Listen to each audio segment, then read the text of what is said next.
Story number 2 of 6 creepy stories by Edgar Allan Poe.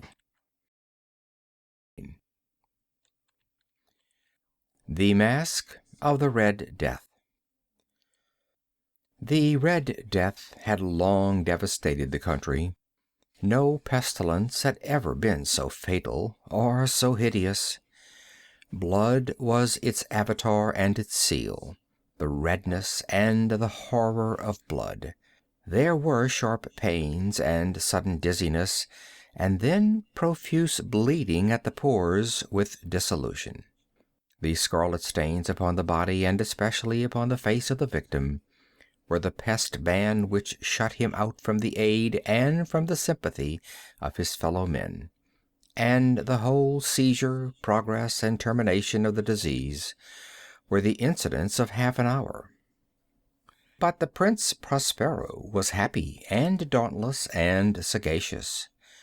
When his dominions were half depopulated, he summoned to his presence 1,000 hale and light-hearted friends from among the knights and dames of his court, and with these retired to the deep seclusion of one of his castellated abbeys.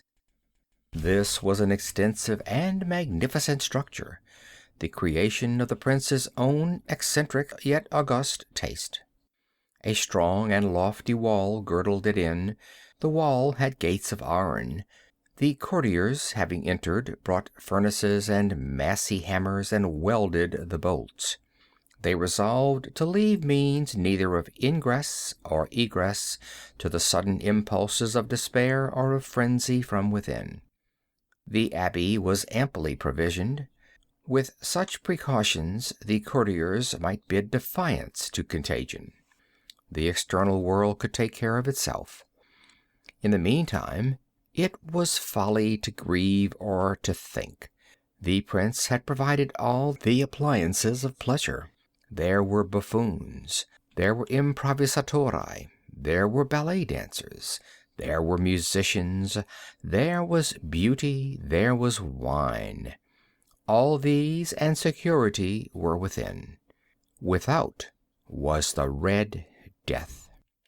It was toward the close of the 5th or 6th month of his seclusion, and while the pestilence raged most furiously abroad, that the Prince Prospero entertained his 1,000 friends at a masked ball of the most unusual magnificence. It was a voluptuous scene, that masquerade. But first let me tell of the rooms in which it was held. There were 7, an imperial suite. In many palaces, however, such suites form a long and straight vista, while the folding doors slide back nearly to the walls on either hand, so that the view of the whole extent is scarcely impeded. Here the case was very different, as might have been expected from the Duke's love of the bazaar. The apartments were so irregularly disposed that the vision embraced but little more than one at a time. There was a sharp turn at every 20 or 30 yards, and at each turn a novel effect. To the right and left, in the middle of each wall, a tall and narrow Gothic window looked out upon a closed corridor which pursued the windings of the suite. These windows were of stained glass, whose color varied in accordance with the prevailing hue of the decorations of the chamber into which it opened. That of the eastern extremity was hung, for example, in blue, and vividly blue were its windows. The second chamber was purple in its ornaments and tapestries, and here the panes were purple. The third was green throughout, and so were the casements. The fourth was furnished and lighted with orange, the fifth with white, the sixth with violet. The 7th apartment was closely shrouded in black velvet tapestries that hung all over the ceiling and down the walls, falling in heavy folds upon a carpet of the same material and hue. But in this chamber only, the color of the windows failed to correspond with the decorations. The panes here were scarlet, a deep blood color, Now in no one of the 7 apartments was there any lamp or candelabrum, amid the profusion of golden ornaments that lay scattered to and fro or depended from the roof.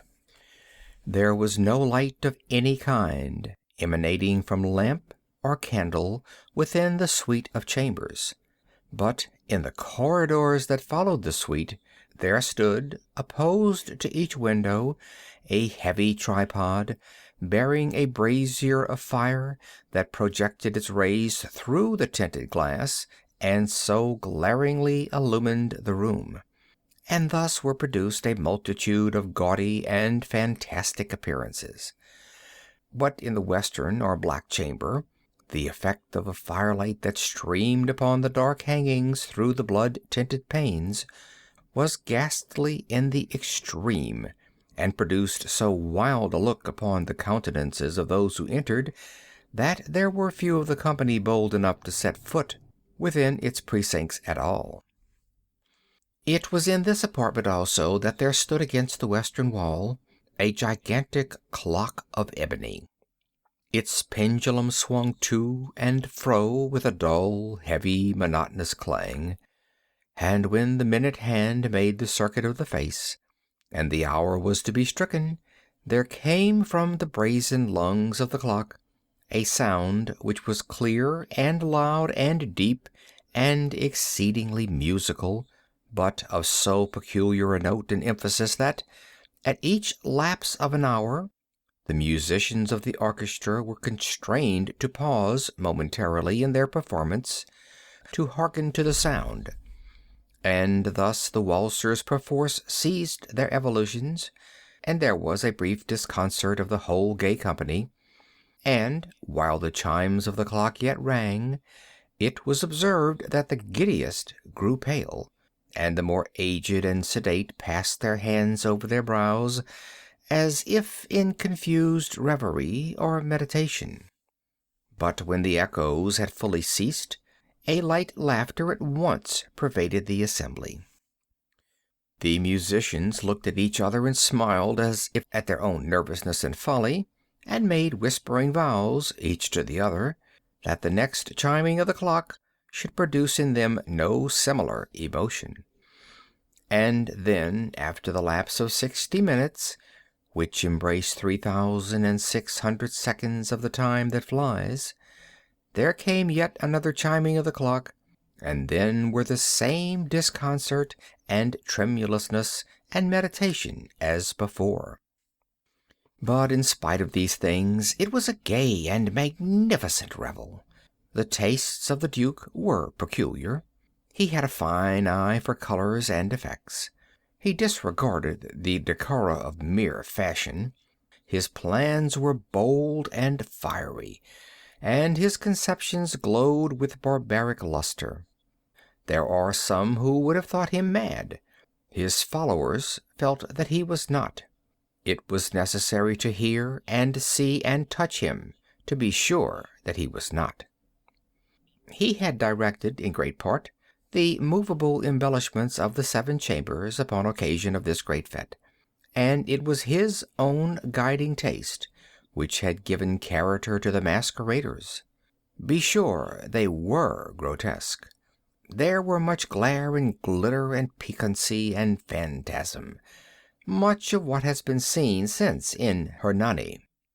There were arabesque figures with unsuited limbs and appointments. There were delirious fancies such as the madman fashions. There was much of the beautiful, much of the wanton, much of the bizarre, something of the terrible, and not a little of that which might have excited disgust. To and fro in the 7 chambers there stalked, in fact, a multitude of dreams. And these, the dreams, writhed in and about, taking hue from the rooms, and causing the wild music of the orchestra to seem as the echo of their steps. And anon there came the ebony clock which stands in the hall of the velvet. And then for a moment all is still, and all is silent, save the voice of the clock. The dreams are stiff frozen as they stand, But the echoes of the chime die away, they have endured but an instant, and a light, half-subdued laughter floats after them as they depart. And now again the music swells, and the dreams live and writhe to and fro more merrily than ever, taking hue from the many-tinted windows through which stream the rays from the tripods.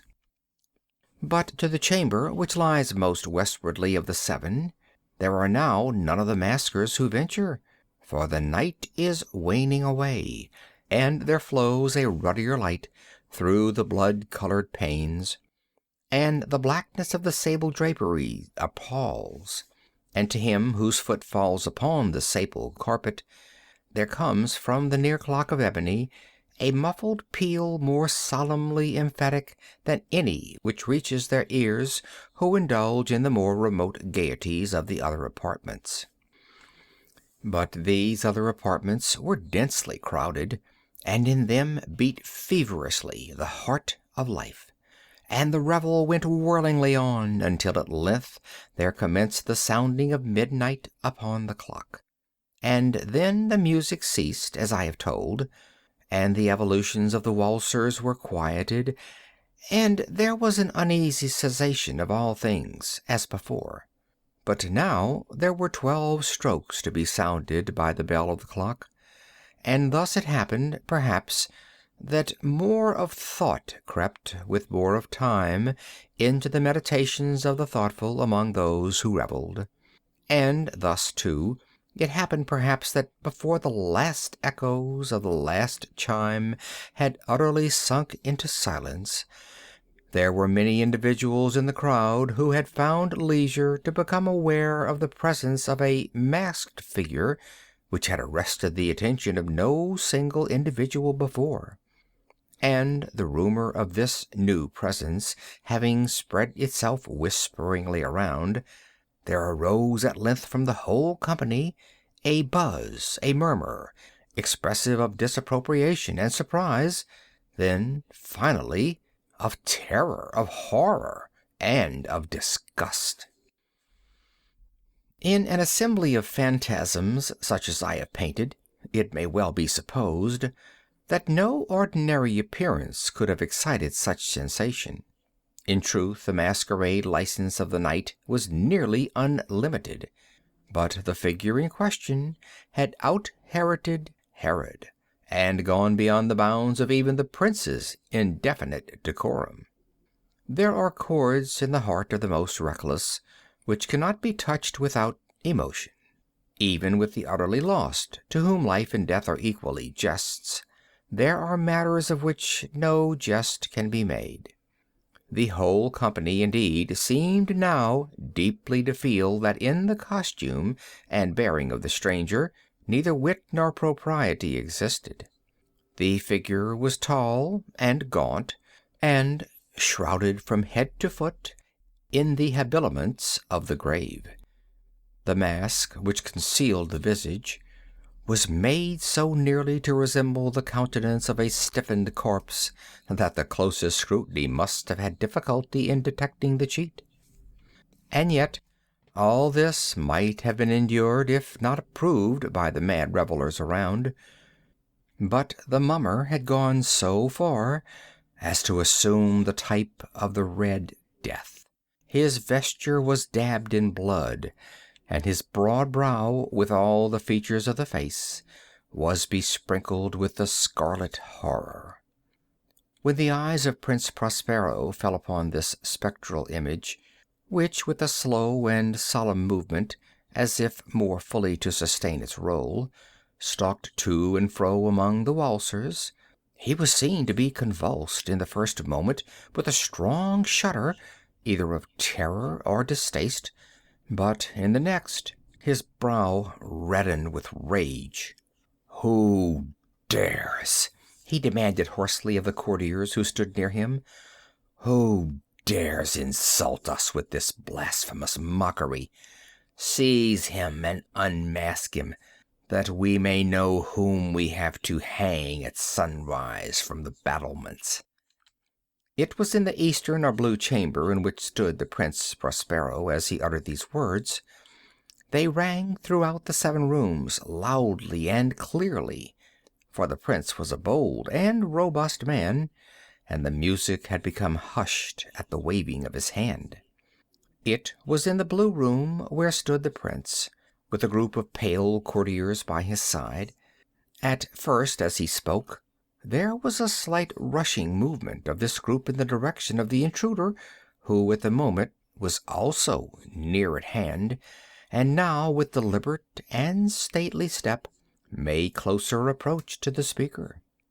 But from a certain nameless awe with which the mad assumptions of the mummer had inspired the whole party, there were found none who put forth hand to seize him, so that, unimpeded, he passed within a yard of the prince's person, and while the vast assembly, as if with one impulse, shrank from the center of the rooms to the walls, he made his way uninterrupted, but with the same solemn and measured step which had distinguished him from the first, through the blue chamber to the purple, through the purple to the green, through the green to the orange, through this again to the white, and even thence to the violet, ere a decided movement had been made to arrest him. It was then, however, that the Prince Prospero, maddened with rage and the shame of his own momentary cowardice, rushed hurriedly through the 6 chambers, while none followed him on account of a deadly terror that had seized upon them all. He bore aloft a drawn dagger, and had approached in rapid impetuosity to within 3 or 4 feet of the retreating figure, when the latter, having attained the extremity of the velvet apartment, turned suddenly and confronted his pursuer. There was a sharp cry, and the dagger dropped gleaming upon the sable carpet, upon which, instantly afterwards, fell prostrate in death the Prince Prospero.